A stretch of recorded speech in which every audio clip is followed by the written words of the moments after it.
So today, we're going to be talking about installing coil kill wires, magneto kills, whatever you want to call these. So, they're really simple, but not if you don't like electronics. So, if you don't like wiring, that's what this video is for.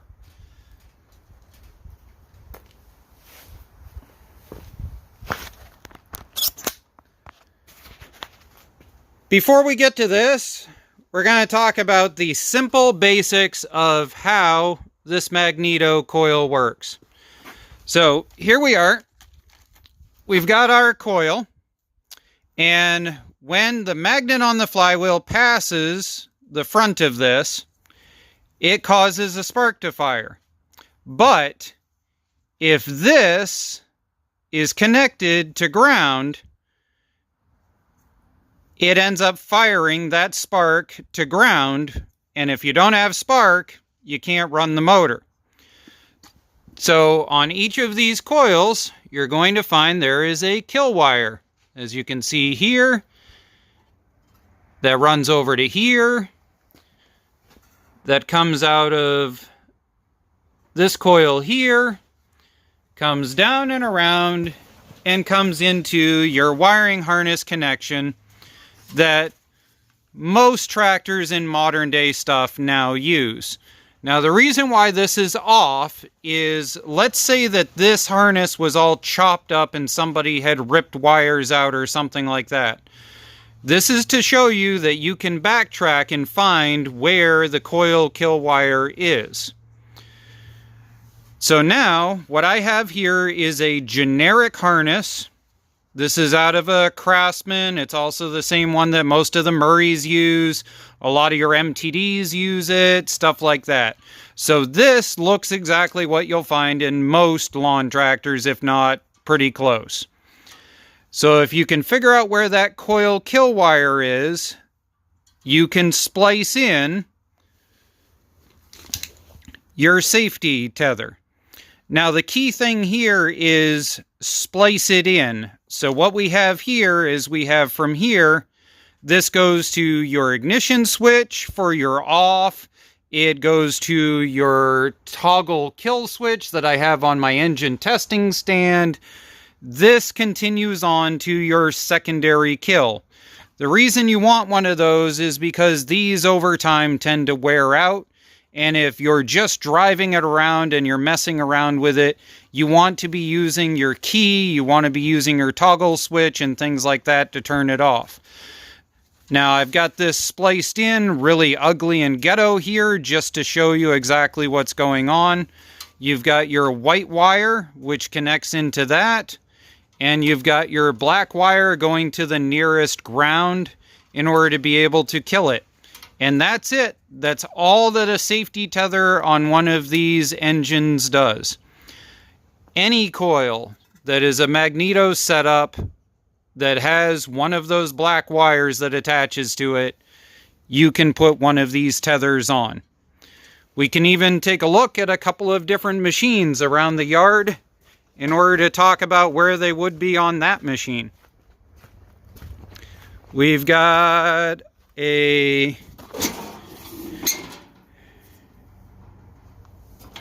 kill switch wire right here on this opposed twin 18 cylinder.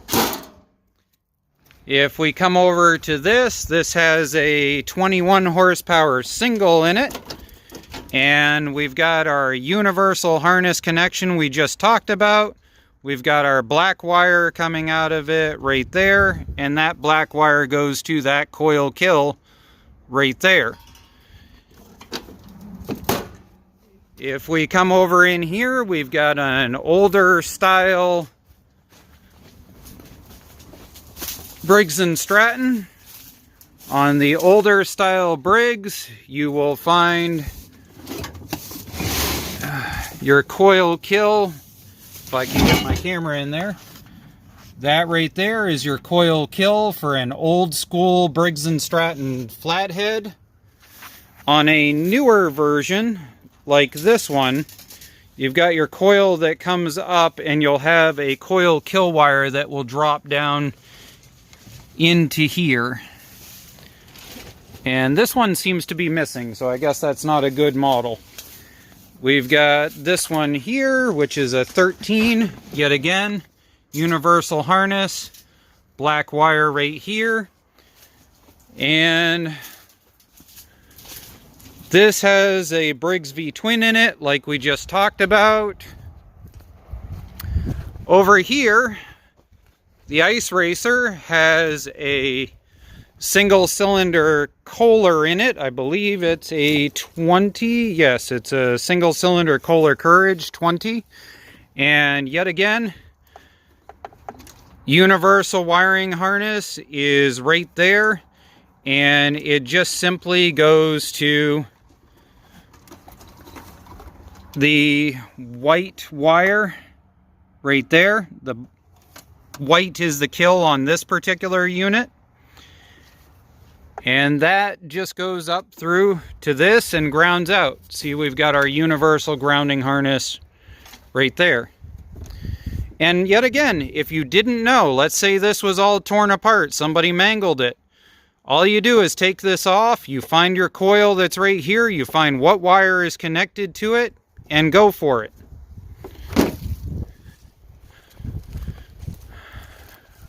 Let's see, what else do we have? We've got another Kohler single over here.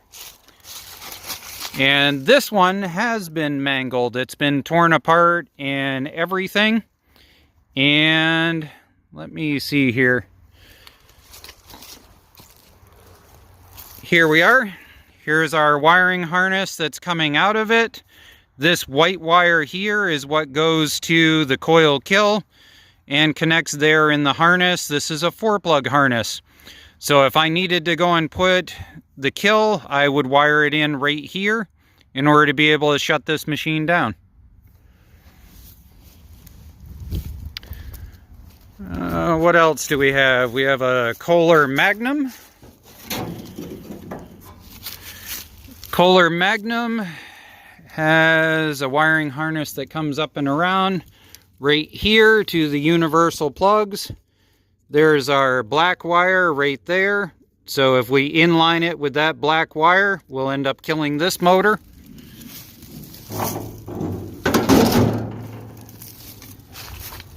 And got an opposed twin Briggs. The coil kill wire on these is over here. Yet again, it's an older style universal plug, but it's got the black wire right there for our kill that we simply connect up.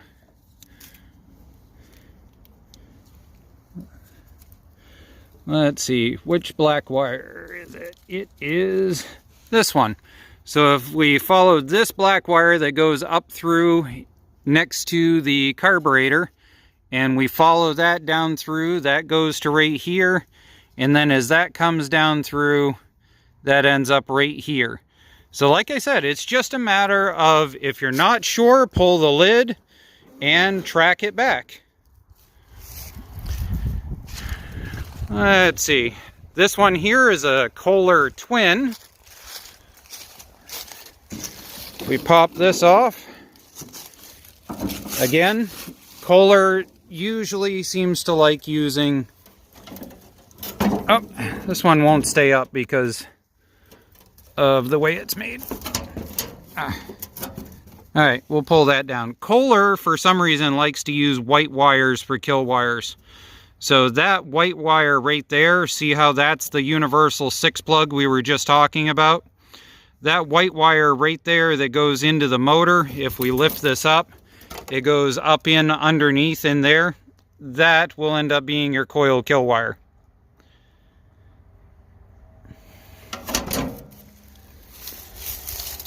That one's got another opposed twin. That one's got another V-twin Briggs. And just wanted to end this video with one more. We've got a 25 horsepower Kohler Courage. And as you can see right here, we've got a coil, we've got the coil kill, you got your white wire that's coming back in the harness, you follow that back and around, and yet again, white wire, which seems to be a Kohler thing. Craftsman's and Briggs and Stratton's and stuff, usually they end up universally using black as a kill. But on a lot of these Kohlers, the newer ones, they seem to use a white wire. So just track it back. It's not that hard. Just a matter of doing a little bit of wrenching in order to remove the lid.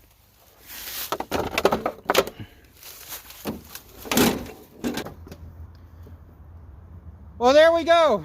Now you're all set. You know a bunch in order to be able to figure out your racer for this season. The bug and I have got to go and get a bigger motor put in, a few transaxle swap ideas going, and we'll be back ready for this season of drag racing. Thank you for supporting the channel, and if you need a tether, there'll be a link in the description below. Have a good day.